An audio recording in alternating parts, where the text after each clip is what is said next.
Bonjour et bienvenue dans Outdoor Minds. Quels sont les plus grands défis que nous devons relever dans nos industries du tourisme et des sports outdoor ? Quels sont les signaux faibles et les tendances fortes qui se développent dans notre société ? Et surtout, qui sont les leaders qui réfléchissent et développent les meilleures pratiques ? Dans cette série d'entretiens, nous voulons partager les parcours, les expériences et les visions des plus grands esprits qui font l'outdoor d'aujourd'hui et de demain. C'est la rencontre d'Ariane Favier, experte du capital immatériel des entreprises et en particulier des marques, et d'Armelle Solélac, spécialiste de prospective et de stratégie de marque, qui a donné naissance à ce podcast. Pour cette 3e saison, avec l'aide de nos invités, nous allons parler de responsabilité sociétale des entreprises, la fameuse RSE. Il y aura aussi quelques surprises pour être au plus près de l'actualité et encore mieux anticiper l'avenir. Allez, c'est parti pour une nouvelle rencontre inspirante. Aujourd'hui, nous avons le plaisir de recevoir Cyril Espalieu de l'entreprise Everride. Bonjour Cyril. Bonjour Ariane, bonjour Armelle. Cyril, est-ce que tu peux nous parler de ton parcours académique et de ta carrière professionnelle jusqu'à aujourd'hui et jusqu'à cette entreprise, Everride ? Bien sûr, merci de me recevoir et du coup de recevoir l'entreprise Everride par ma présence. Donc je suis Cyril Espalieu, j'ai 37 ans et je suis à la base un Parisien, fan de sport en général et d'outdoor en particulier. J'ai suivi un parcours prépa grande école, où du coup j'ai fait l'ESSEC à Cergy-Pontoise et très vite j'ai voulu travailler dans le sport. Et du coup, j'ai eu l'occasion de travailler pendant 3 ans chez Adidas, au siège social à Herzogenaurach en Allemagne, puis 7 ans chez Salomon à Annecy.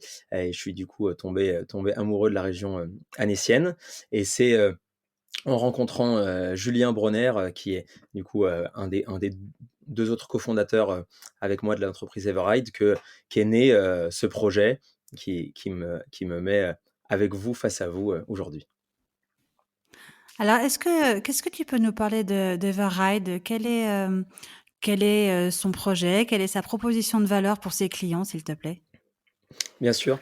Donc, Everride, c'est la première application de matériel outdoor de seconde main et c'est un projet qui est né de l'idée que, voilà, pour continuer à profiter des sports outdoor, il faut que ces pratiquants changent leurs habitudes, car on sait que le réchauffement climatique est un vrai sujet et qu'aujourd'hui les pratiquants d'outdoor, c'est à la fois les gens qui sont le plus exposés puisqu'ils voient leur terrain de jeu changer d'année en année, que ce soit l'hiver ou l'été, et également des gens qui, pour pratiquer, justement leur passion, ont malheureusement pas la meilleure empreinte carbone. Car, ils aiment se déplacer dans les endroits qui sont, mythiques, donc aller, dans les Andes, dans l'Himalaya, dans les Alpes, enfin voilà, dans ces endroits où les montagnes sont mythiques. Ils achètent aussi beaucoup d'équipements, car, pour être capable de réaliser ce qu'ils doivent réaliser, il faut avoir du matériel spécifique. On ne part pas sans piolet, sans baudrier, sans des chaussures adaptées. Et donc, en fait, on a cette espèce de dilemme entre, vouloir protéger quelque chose, qu'on aime et où on fait son activité, et en même temps, par la réalisation de cette activité, le fait que, en fait, on ne lui fait pas du bien. Et du coup, il y a vraiment cette ligne de tension qu'on pense que tous les pratiquants vivent aujourd'hui. Et nous, notre vision, c'était tout simplement d'apporter un élément de réponse qui est partiel, très clairement, hein. Aujourd'hui, l'équipement, c'est 15 du bilan carbone de l'activité de quelqu'un qui fait de l'outdoor. Donc c'est pas tout, hein.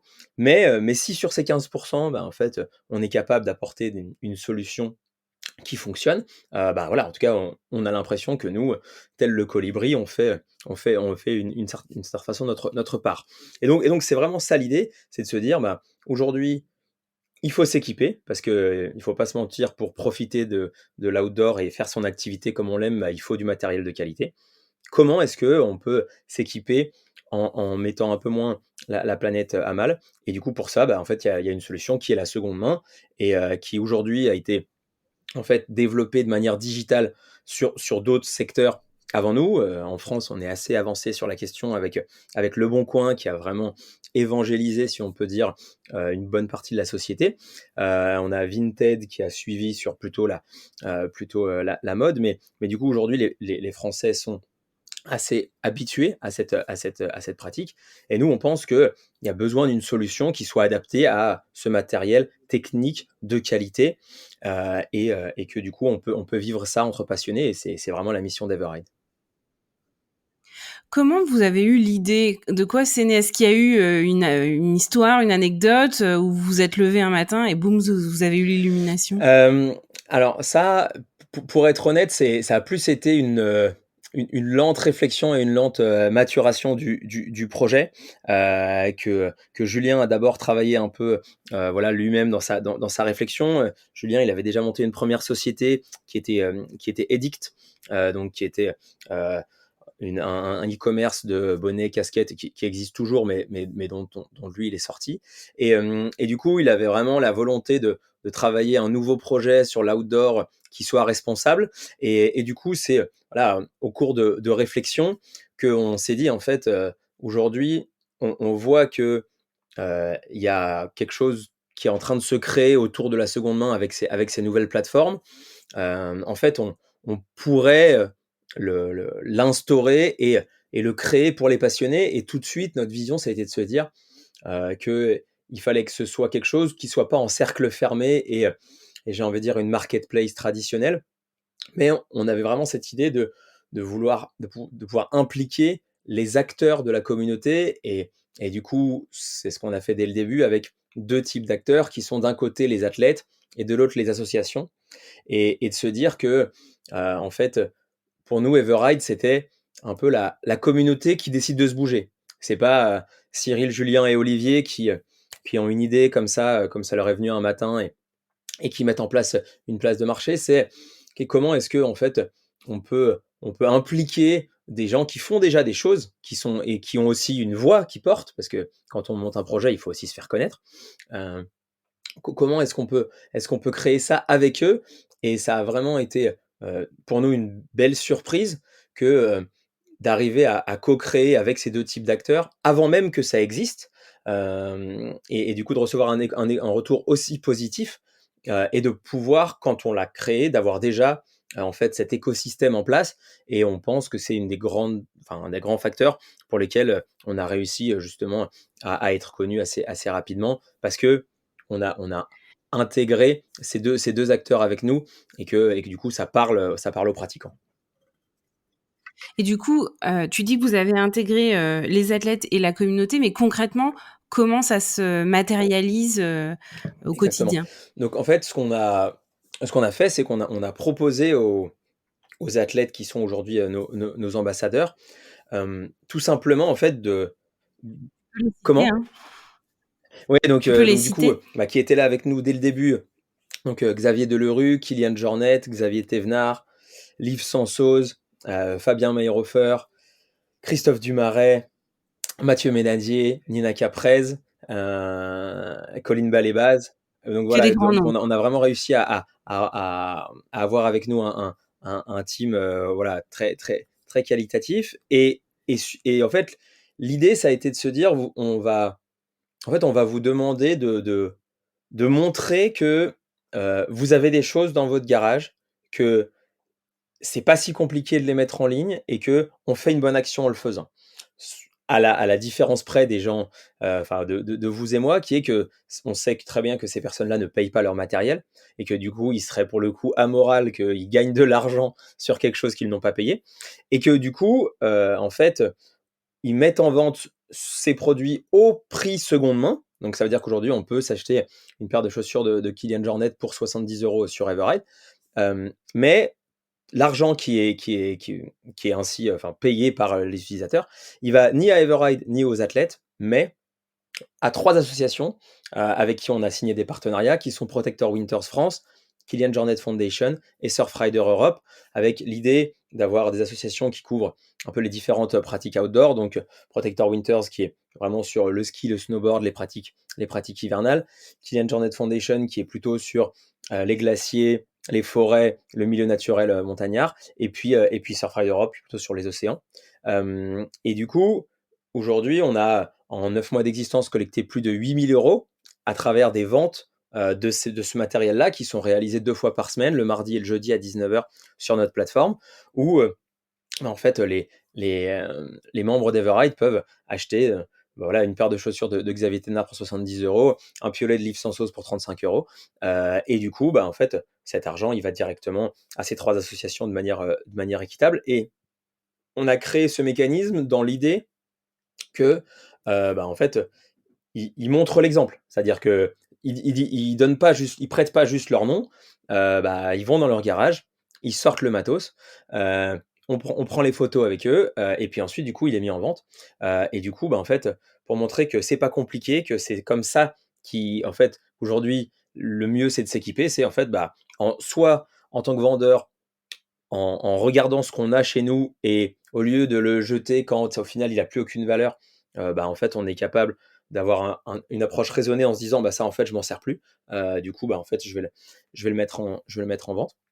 Et du coup, de aussi être capable de connecter les passionnés de toute la France, puisque il existe des solutions physiques bien sûr, mais elles permettent pas forcément de trouver un acheteur, parce que forcément la zone est limitée.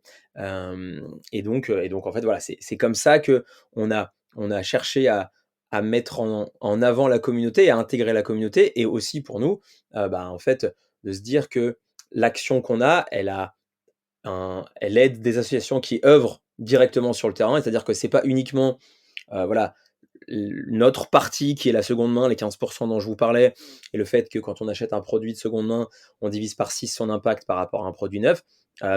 On aide aussi des gens qui œuvrent sur d'autres thématiques, la protection des océans, des glaciers, et aussi Protector Winter, qui fait un gros travail pour essayer d'avoir moins de déplacements en voiture, et d'organiser l'accès aux montagnes de manière responsable. Comment tu as fait pour les convaincre, les athlètes? Parce que vous avez quand même le gratin de l'outdoor français. Alors, comment on a fait? L'avantage, c'est que, du coup, Julien et moi, on travaille dans l'outdoor depuis une dizaine d'années, donc on a noué pas mal de relations avec certains de ces athlètes. Et du coup, en fait, on avait déjà, enfin, on était déjà dans des termes où on pouvait leur parler, ou alors on a demandé à des gens qui les connaissaient de pouvoir leur parler. Et en fait, on leur a proposé le projet. Et la réalité, c'est aussi que, en fait, on leur a proposé quelque chose où ils s'engageaient assez faiblement, et où en fait, pour eux, en tout cas nous, un des échos qu'on a eu, c'est intéressant parce que là, en fait, je vois un projet concret. C'est-à-dire que je pense que eux, ils voient beaucoup de leurs partenaires qui prennent un tournant justement, en essayant d'améliorer leur empreinte, et cetera, ce qui est hyper positif. Mais du coup, au final, ils étaient assez peu associés à des projets dont le concept de base, allait dans ce sens-là. Et du coup, ça leur a aussi parlé parce que, le matériel, ils l'ont chez eux. Enfin, ils voient l'état de leur garage, ils se rendent bien compte que, en effet, les marques leur donnent pas mal de matériel, et que, au final, le principal point, ça a été: est-ce que les marques seraient d'accord pour, du coup, en fait, que eux ils vendent du matériel qui est clairement, voilà, au nom de la marque, et qui est clairement un produit identifié comme le nom de cette marque. Et ça, on a été aussi très agréablement surpris, puisque en fait, les marques nous ont donné un accueil extrêmement positif, en nous disant: voilà, pas de souci, vous pouvez le faire, on pense que ça va dans le bon sens». Donc au final, c'est aussi un peu ce que je disais au début sur l'idée que, l'ensemble de l'industrie a envie de se bouger, et que du coup, nous, on essaye d'être un peu, voilà, une plateforme qui permet de montrer ça. Et donc, voilà, je pense que c'était à la fois un projet qui arrivait au bon moment aussi, à un moment où, du coup, voilà, la prise de conscience est forte, qui leur demandait assez peu d'implication, et qui leur parlait parce qu'en effet, ils voyaient très bien ce qu'ils avaient dans leur garage, et qu'au final, pour eux, ça avait beaucoup de sens que de permettre le lien avec les passionnés. Et c'est clairement ce qu'on a aussi voulu mettre en avant. Qu'est-ce qui est, alors du coup dans tes missions, on se rend compte qu'en peu de temps, elles sont assez diversifiées, je pense, pour tout le monde. Mais qu'est-ce qui te plaît le plus dans tes missions et quels sont les plus gros challenges? Alors tu as évoqué, quelques éléments là, justement pour aller chercher, les athlètes et les marques où Mmh. finalement tout cela s'est bien passé. Mais est-ce qu'il y a eu des gros challenges à relever qui étaient beaucoup plus compliqués et difficiles finalement? Alors je pense qu'un des gros challenges, c'est de construire une plateforme performante. Parce que, en fait, aujourd'hui, on voit très bien la façon dont les gens consomment. C'est-à-dire qu'ils sont prêts à faire un effort, pour justement, en fait, faire un pas vers la réduction de leur impact.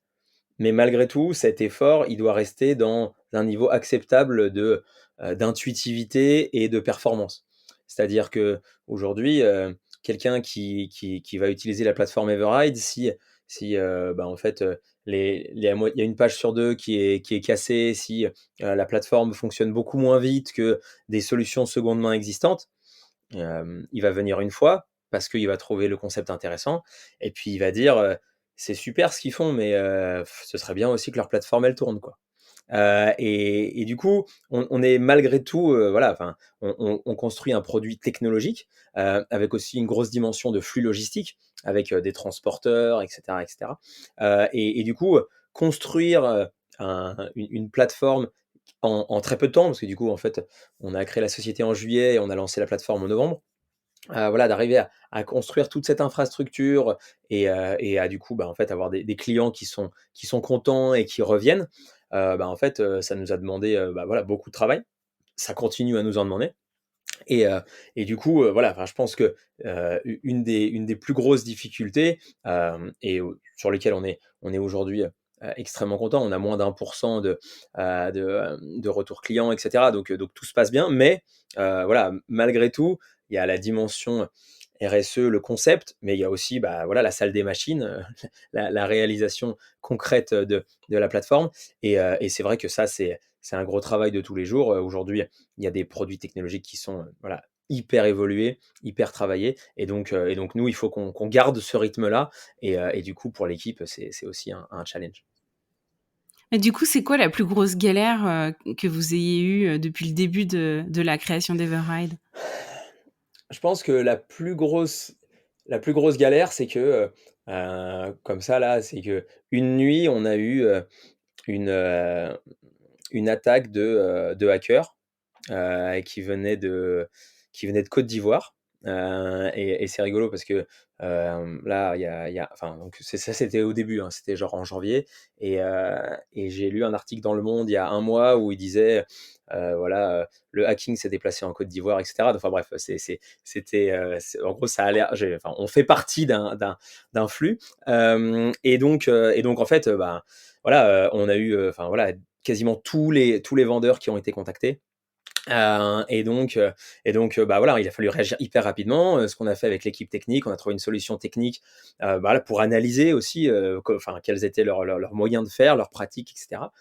Mais du coup, quand on a tous les vendeurs qui reçoivent une fausse offre, et cetera, bah, le lendemain, c'est un peu le feu, quoi. Donc voilà, donc on a trouvé une solution, mais c'est vrai que voilà, c'est quand on est en plus sur un produit tech où du coup, bah, tout est dans l'instantanéité et ben, il faut être capable de réagir très rapidement et on a la chance d'avoir, Olivier, notre CTO, qui est extrêmement aguerri à ce genre de pratique et voilà, qui est au top pour ça, mais il a fallu réagir très vite et voilà. Et donc bon, heureusement, enfin, du coup, on a mis en place un système qui fait qu'on se protège contre maintenant tout type de fraude. Je vais pas tout dire tout type de fraude parce qu'ils trouvent toujours d'autres façons, mais bah, voilà, c'est un gros sujet que techniquement, on soit capable de se protéger, et qu'en fait, bah, la base, ça reste l'expérience client, quoi. Donc quand l'expérience client, elle est endommagée comme c'est le cas là,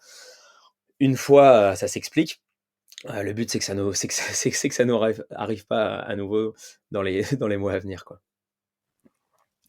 Si on regarde ton parcours professionnel, dans sa globalité, est-ce que, tu peux nous parler éventuellement d'une grosse erreur que tu as, fait, vécu, et qui t'a servi, aujourd'hui justement dans ce projet? Peut-être que tu ne referas plus? Quelque chose vraiment où tu t'es dit après coup: «J'aurais jamais dû faire ça, j'aurais jamais dû faire ce choix-là»? Mmh, je vais alors je vais pas forcément, c'est pas une erreur technique, c'est pas une erreur stratégique, c'est plus une erreur, j'ai envie de dire d'attitude, heu, ou de management, on peut dire, hem, qui est que, en fait, je pense que j'ai mis du temps à essayer de mieux comprendre les collaborateurs avec lesquels je travaillais. Et que j'avais, un style de management qui était très très drivé par la performance et assez peu, par la compréhension de l'humain et des mécanismes qui amènent à la performance et qui sont différents chez chacun. Et et en fait, voilà, moi je suis issu d'un moule, qui est, voilà, qui se veut, voilà, justement très focalisé sur la performance et la capacité à toujours faire plus, à toujours faire mieux. Et je me suis rendu compte, notamment dans mes années chez Salomon, en travaillant avec des gens qui ont des backgrounds très différents du mien, que, qu'en fait c'était pas comme ça qu'on était capable, en fait, d'avoir la meilleure performance avec la plupart des gens. Et qu'en fait, il fallait souvent faire des détours, et essayer d'aller comprendre, en fait, ce qui ce qui, ce qui attirait les personnes, ce qu'elles aimaient dans leur job, ce qu'elles aimaient moins, et de pas se focaliser sur, il y a telle échéance, il faut faire ça et ça doit être fait ça doit être fait no matter what. Et du coup, ça, c'est quelque chose que j'applique beaucoup, sur, bah, voilà, dans mon aventure, Everride, parce qu'on travaille aussi, on est 3 associés, donc c'est des relations d'associés qui sont pas des relations, qui sont les mêmes que des relations, j'ai envie de dire classiques dans une société. Et aussi parce qu'on travaille pareil avec, bah, voilà, des développeurs, des designers, enfin des gens qui sont de multiples talents, et que du coup, bah, il faut arriver à comprendre les drivers de chacun. Et voilà, ça c'est, je pense, l'erreur que j'ai fait moi en début de carrière, d'être, en fait, très auto-centré au final, et de penser que tout le monde travaillait de la même façon que moi et avait les mêmes objectifs que moi, ce qui n'était pas le cas. La même compréhension également que soi, c'est souvent Exactement, ouais. le ouais. Quel est le du Exactement. coup, comment on peut définir le management chez Everride aujourd'hui? Vous êtes 3 associés, est-ce que vous en avez Mmh. discuté? Vous avez défini une ligne de conduite? Qu'est-ce que vous vous êtes fixé comme objectif? Comment vous le définissez? On J'ai envie de dire qu'on essaie de le définir autour de 2 axes, et on le fait avec, avec des notions un peu différentes, parce qu'on n'est pas tous sur les mêmes métiers, mais clairement nous les 2 pieds, c'est bienveillance et exigence. C'est-à-dire qu'il y a l'idée qu'il faut, il faut mettre le collaborateur dans la meilleure situation pour qu'il fasse son travail, et heu et du coup, de toujours accepter que, bah, l'erreur n'est pas intentionnelle, et que du coup, bah, en fait, si, s'il y a quelque chose qui est pas bien fait, bah, en fait, on est capable d'en discuter posément et d'essayer de l'améliorer.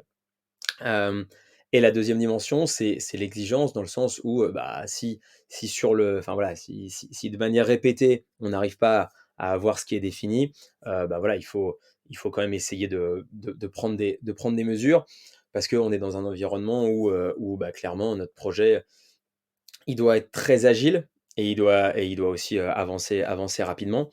Donc on a on cultive vraiment cette agilité, et parfois elle est un peu déconcertante, parce que en fait, selon les opportunités, et ben, voilà, quand je reçois un mail, d'Armel, et ben, du coup, je me libère pour faire ça, alors que potentiellement j'avais peut-être prévu de faire autre chose.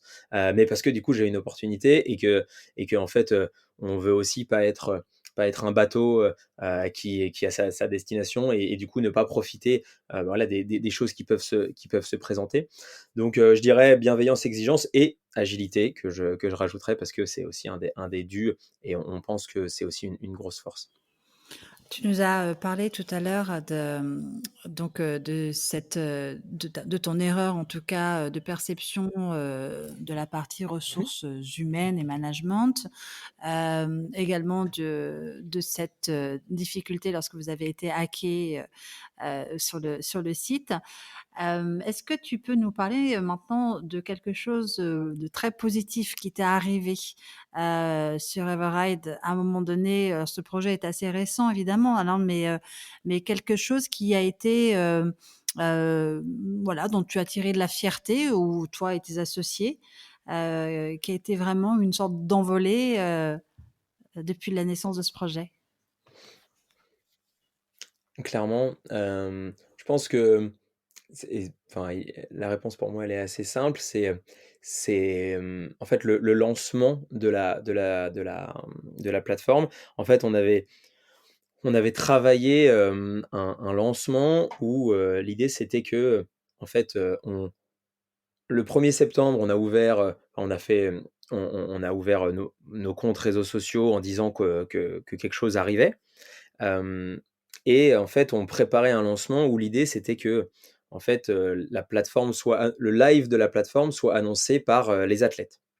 Et donc, on avait travaillé un plan où le 9 novembre à 17h, en fait, nos 12 athlètes, heu, postaient en même temps sur leur réseau, le fait que la plateforme était ouverte et que du coup, bah, il fallait venir voir, il fallait déposer ses produits et il fallait, voilà, justement, utiliser Everride.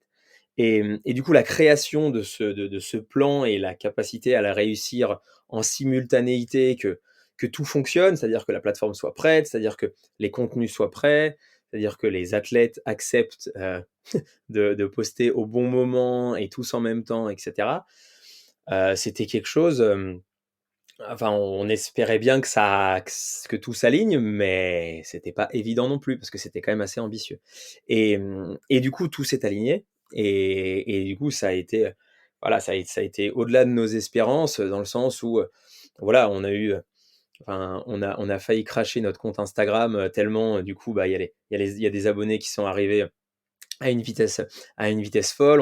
On devait plus rien toucher, plus répondre à personne, parce que sinon, voilà, on allait être bloqué. Pareil, on a eu un afflux énorme sur la plateforme. Donc, on a réussi à faire, voilà, 10 000 téléchargements en une semaine. Enfin voilà, on a vraiment eu un pic très, très fort. Donc voilà, donc c'est vrai que de réussir à mettre toutes ces pièces, en fait, ensemble et du coup avec, bah, voilà, des dimensions très différentes de développement, voilà, de connaissances digitales et sports marketing. Et on voyait même les athlètes, ceux qui avaient des difficultés à poster pour une raison ou une autre, qui disaient: «Oh là, je vois que tout le monde poste, j'arrive pas, merde, merde, je sais pas, pourquoi j'y arrive pas?» Enfin bref. Et du coup, on sentait que voilà, il y avait vraiment même une émulation. Et du coup, voilà, ça reste un temps hyper fort, du projet. Quel est le meilleur conseil qu'on t'ait donné? Alors, il est enfin, il est pas très très large, mais c'est quelque chose qui m'a beaucoup marqué. Et c'est pas vraiment un conseil, mais c'est plutôt une phrase. C'est, écouter, c'est poser des questions. Et en fait, c'est quelque chose qui moi me parle beaucoup et en fait, enfin dans du coup les relations que je peux avoir, que ce soit personnelles ou professionnelles, hem, en fait, j'ai mis beaucoup de temps à comprendre ça et du coup, qu'est-ce que c'est les qualités d'écoute? Qu'est-ce qui fait qu'on arrive à avoir des conversations où on arrive avec certaines personnes à aller très loin et à créer des relations très fortes et avec d'autres où ça reste en surface pendant potentiellement même plusieurs mois, plusieurs années. Hem, voilà, enfin c'est si je t'écoute, c'est que je travaille et c'est que du coup, il y a des questions qui me viennent et du coup, je veux en savoir plus et du coup, je te pose des questions et ça me montre que je t'intéresse à toi et du coup, tu vas t'ouvrir à moi et on va réussir à plus se connaître et potentiellement, parce qu'on se connaît plus, à aussi faire des choses mieux ensemble. Si si je te demande pas quelles sont tes passions, tu vas pas me les dire et je saurais jamais qu'on a les mêmes. Et du coup, voilà, enfin ça, c'est un conseil qui m'a été donné dans une des formations que j'ai faites chez Adidas, donc il y a maintenant plus de 10 ans et que voilà, j'ai toujours gardé et où, bah, voilà, enfin, que j'essaye d'appliquer. C'est pas toujours simple, hein, parce que du coup, dans la question, c'est une prise de risque. C'est-à-dire, «Pourquoi tu me demandes ça? En fait, tu me l'as déjà demandé il y a 6 mois, mais tu t'en rappelles plus». En fait, ça veut dire que tu as pas écouté quand tu me l'as déjà posé. Mais j'essaye de l'appliquer et je trouve que c'est en fait comme ça enfin, pour moi, c'est un peu le step one pour faire des grandes choses, quoi. Si on pose jamais de questions, on saura jamais, quoi. Donc voilà, enfin bref, ce serait ça ma réponse. Et qu'est-ce qui est, pourquoi tu fais ça, en fait? Qu'est-ce qui fait que tu t'accroches? Qu'est-ce qui fait que tu arrives à tenir quand c'est difficile? En fait, moi, j'ai l'impression qu'à mon humble niveau, hem, en fait, je je je me connais et si j'essaye pas de faire des choses qui me semblent, difficiles, hem, bah, en fait, j'en tirerai pas de plaisir et j'aurais pas l'impression, en fait, de vivre, de vivre ma vie enfin, de la vivre le mieux que je puisse. Et en fait, moi, je suis clairement quelqu'un qui a été extrêmement favorisé par la vie. Je suis né dans des conditions qui sont voilà, enfin qui sont, vraiment, hem, largement au-dessus de la moyenne et en fait, je me dis, bah, voilà, en fait, tu as cette chance-là, ben, saisis-la, quoi. Et en fait, il y en a plein qui il y en a plein qui doivent partir voilà, de situations beaucoup plus difficiles.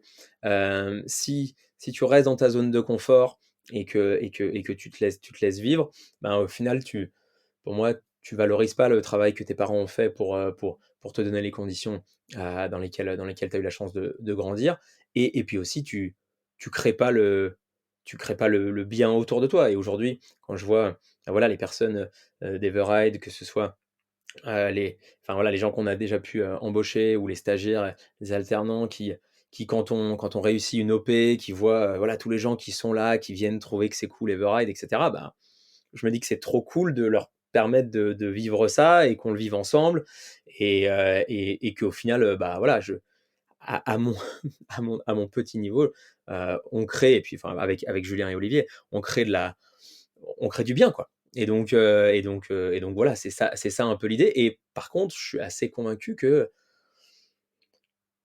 en fait, no risk, no glory, quoi. C'est-à-dire enfin, et c'est pas une question de gloire, mais c'est plutôt de dire, enfin, si c'était si facile, tout le monde le ferait, quoi. Donc si en fait, c'est pas dur, ben, il y a assez peu de chances que ce soit vraiment bien ou que ça change un peu les choses, quoi. Donc voilà. Et du coup, c'est aussi pour ça avec Julien et Olivier, on s'est lancé dans cette aventure, parce que, voilà, on a à peu près le même âge, on a à peu près développé des compétences dans certains niveaux et on s'est dit: «Bah, voilà, est-ce que maintenant, entre 35 et 40 ans, c'est pas le moment d'essayer de créer quelque chose qui va pouvoir emmener les gens et puis aussi leur servir dans leur pratique et dans une communauté qui est la nôtre, quoi, tout simplement». C'est une forme de contribution, à créer, une société, un monde, on met ce qu'on veut derrière, hein, Mmh. qui soit, plus, conforme à nos idéaux et avec cette notion de, challenge parce qu'on doit enfin, ça doit nécessiter un effort. On doit pouvoir mériter cet effort et cette contribution a d'autant plus de valeur si on y a mis un peu de sueur, en tout cas. C'est un peu ça, si je dois résumer? Ouais, ouais, je pense que c'est un peu ça. Et puis du coup, il y a aussi cette vision qui est aussi un peu de se connaître, quoi. C'est-à-dire que je pense que idéalement, voilà, on serait tous capables de monter des assos, de bosser dans des assos qui elles, vraiment, enfin, sont capables d'avoir un impact direct, enfin voilà, de faire, évoluer les gouvernements. Enfin bref, je veux dire, moi je reste convaincu que voilà, la meilleure action, ce serait l'action directe. Après, je pense qu'il faut se connaître, il faut savoir, ce qu'on est capable de faire aussi, quelle vie on souhaite avoir Et d'une certaine façon, bah, voilà, moi, j'aime aussi, avoir, mes loisirs, ma famille et cetera et du coup, ben, en fait, tout en faisant des choses qui nous gardent, heureux, quoi, bah, en fait, de faire ce qu'on pense qu'on peut faire et du coup, bah, voilà, moi, j'ai quand même une formation qui est liée à l'entreprise et cetera et du coup, ma façon, c'est quand même de monter un business, et parce que du coup, ma fibre, ça reste celle-là et comme je le disais, je sais que si je construis pas, un produit qui est performant, en fait, ma contribution, elle va vite s'arrêter parce que en fait, les gens vont pas utiliser, notre solution et au final, bon, on aura essayé, mais on n'y arrivera pas et du coup, ben, en fait, moi, je sais que c'est ça un peu ma fibre, je sais que c'est aussi ça mes compétences, bah, du coup, je le fais avec ça. Même si je suis bien conscient que, ça serait beaucoup plus im enfin, ça aurait plus d'impact et ce serait plus efficace que je sois capable de dédier 100 de mon temps à une action plus directe. Mon action, elle est indirecte, mais elle est pas vaine non plus, quoi. Notre industrie, elle a beaucoup évolué ces 10 dernières années, Mmh. notamment la RSE, prend, une place, de plus en plus grande. Quelles sont, d'un côté les évolutions qui t'ont le plus marqué sur ces 10 dernières années et comment, selon toi ou plutôt quels sont selon toi les plus gros défis qu'on va devoir relever en la matière? Je pense que ce qui m'a le plus marqué, c'est que je pense que c'est en fait, comme dans toute chose, c'est l'authenticité paye. C'est-à-dire qu'aujourd'hui, des marques comme Patagonia et comme Picture qui, heu, ont posé ces valeurs au cœur de leur société au moment de leur création, ou en tout cas avant que ce soit le phénomène que c'est aujourd'hui. Hem, Aujourd'hui, c'est elles qui gagnent parce que c'est vrai. Et parce que, du coup, ils ont cette capacité, c'est même pas d'avoir des coups d'avance, c'est juste qu'en fait, c'est ce qu'elles ont fait il y a 10 ans, aujourd'hui, les autres boîtes le font.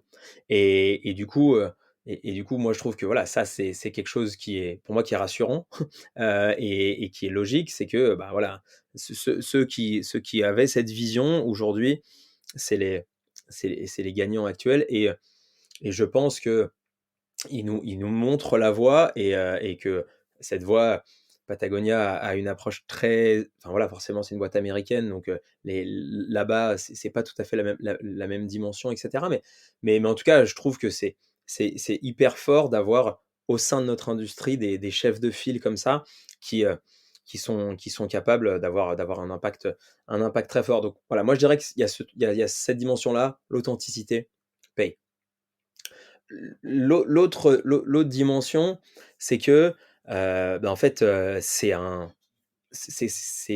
il faut repenser. C'est très difficile de repenser toute l'équation, parce que au final, même les consommateurs ne sont pas prêts à repenser toute leur équation et du coup, aujourd'hui, on est sur, du côté de chaque marque, j'ai envie de dire des actions qui sont dosées, et qui en fait, malgré tout, relèvent un peu de la qualité du marketing plutôt que de la dimension de l'action. Et je pense que c'est une phase transitoire et que du coup là-dessus, il faut avoir, enfin pour moi, il faut plutôt être positif et bienveillant envers les efforts qui sont faits, qui sont forcément aujourd'hui un peu des efforts de façade, mais de changer un business model qui a été établi pendant 50 ans. La plupart des marques ont été créées, voilà, dans les années 50.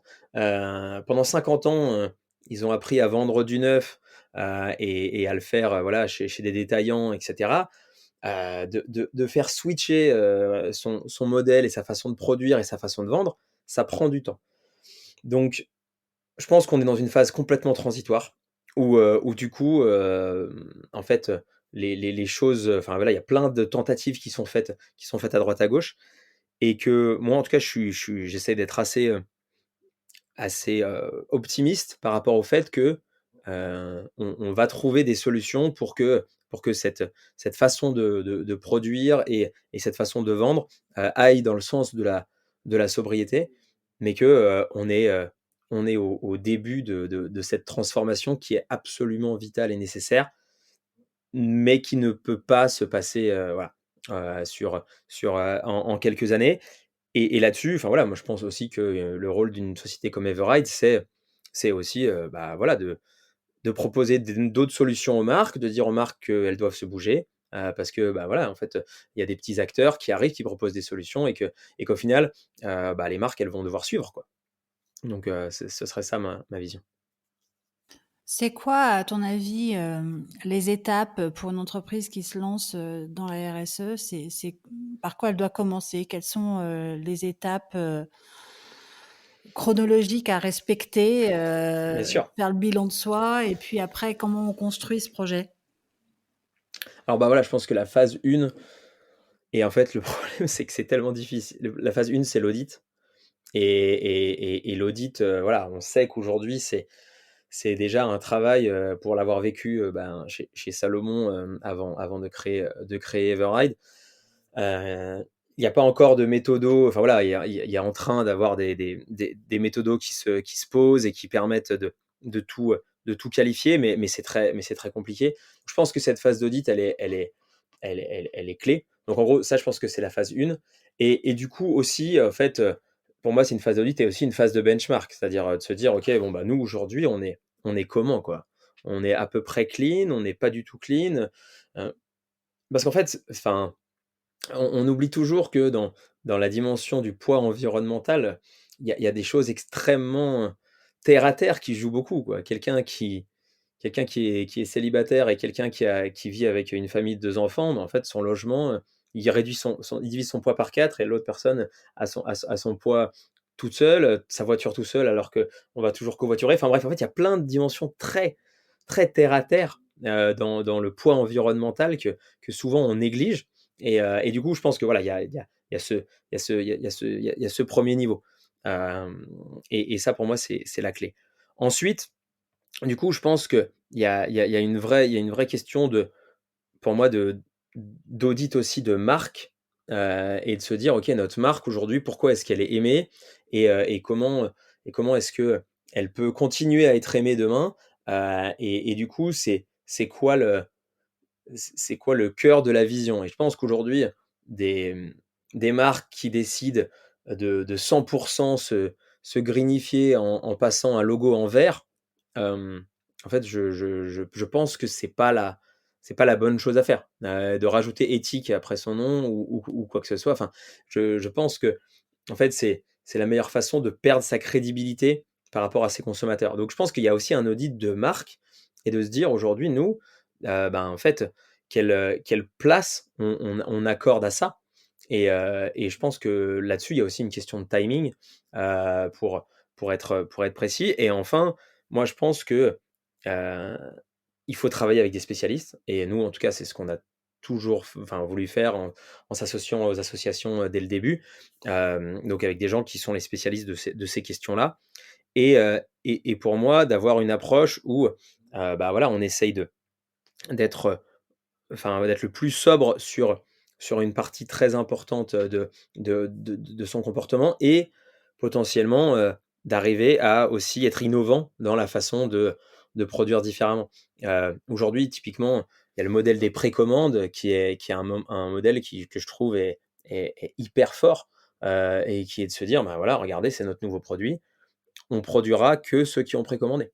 Heu, enfin, je trouve que, enfin, quand on regarde, aujourd'hui, ce que deviennent les fins de stock et cetera et je dis ça alors que ça pourrait m'intéresser pour la seconde main et tout, mais ce que je veux dire, c'est que enfin, pour moi, là, il y a des nouvelles façons de vendre qui peuvent être hyper hyper fortes, hyper innovantes et que les marques doivent aussi regarder.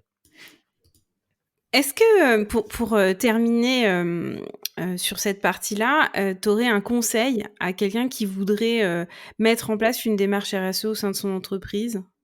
Alors, ça dépend de la taille de la société dans laquelle il est. Pour avoir un peu du coup connu les grandes entreprises, moi je lui dirais 2 choses. La première, c'est de se trouver un sponsor, enfin en tout cas quelqu'un, dans enfin alors je sais pas s'il y a un COMEX, enfin bref, dans les instances dirigeantes, quelqu'un qui va se battre pour ce projet parce que la RSE va toujours aller à un moment à l'opposé de la marge et de la profitabilité. C'est malgré enfin, c'est un centre de coût avant d'être, potentiellement un bénéfice pour l'entreprise et du coup, il va falloir en passer par là et quand il y aura des arbitrages, il faut qu'il y ait quelqu'un qui dise: «Non, ça, on touche pas, c'est clé».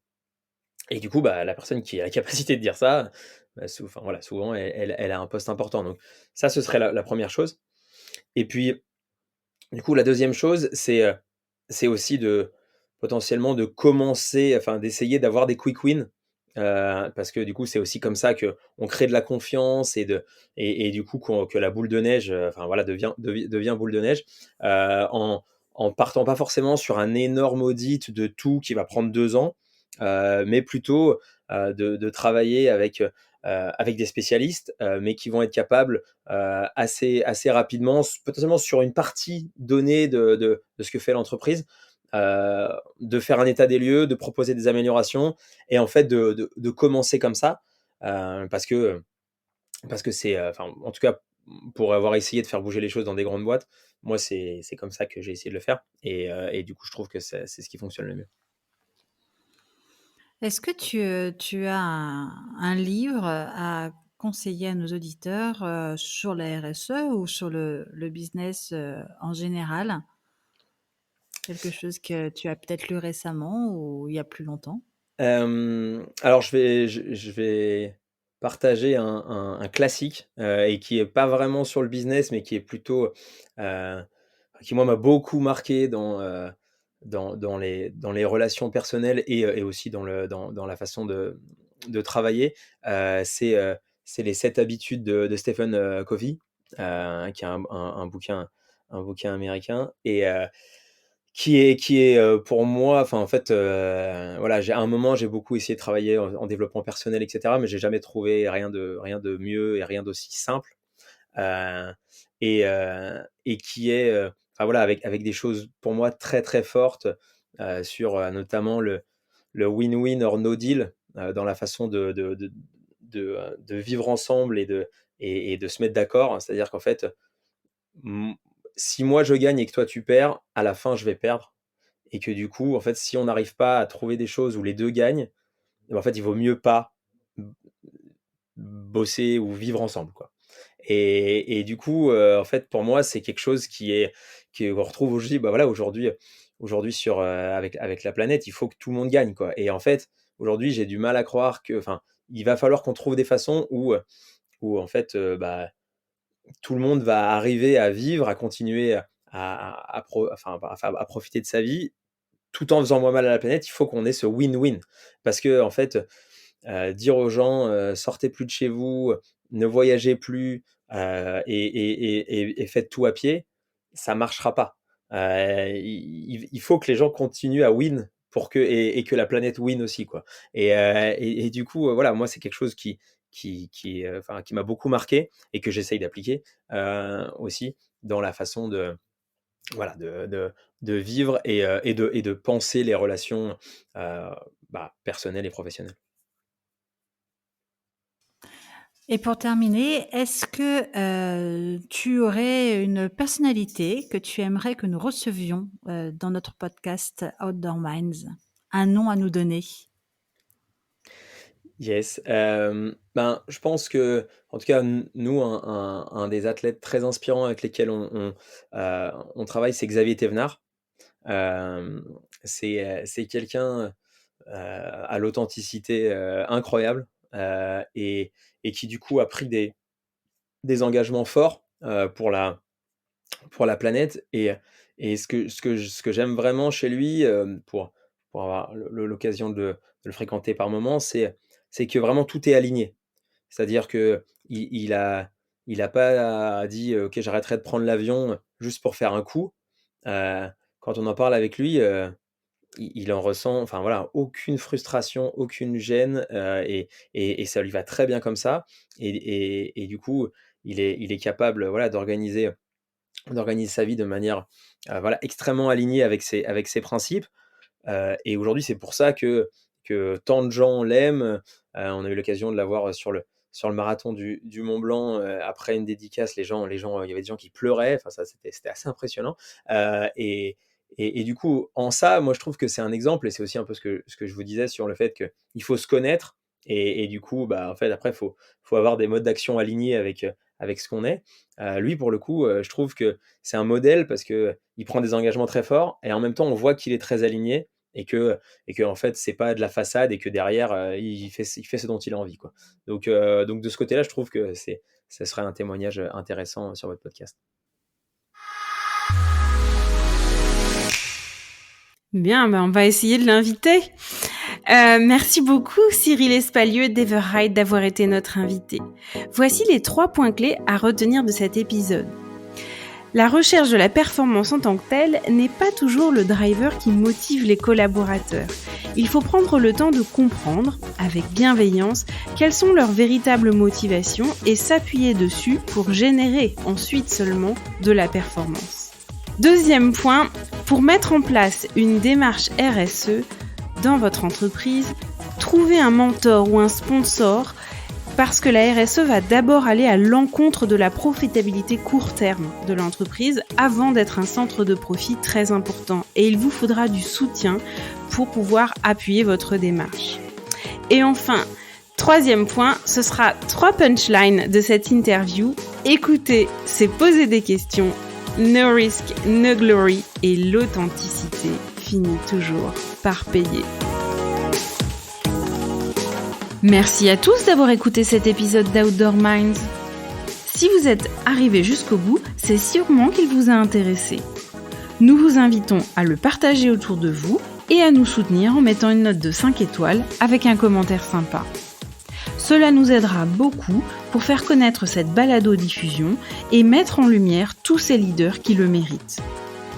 Vous voulez découvrir de nouvelles choses dans le tourisme et les sports outdoor ? Alors nous vous invitons à nous retrouver dimanche prochain avec un nouvel invité prestigieux. À très vite pour un nouvel épisode d'Outdoor Minds.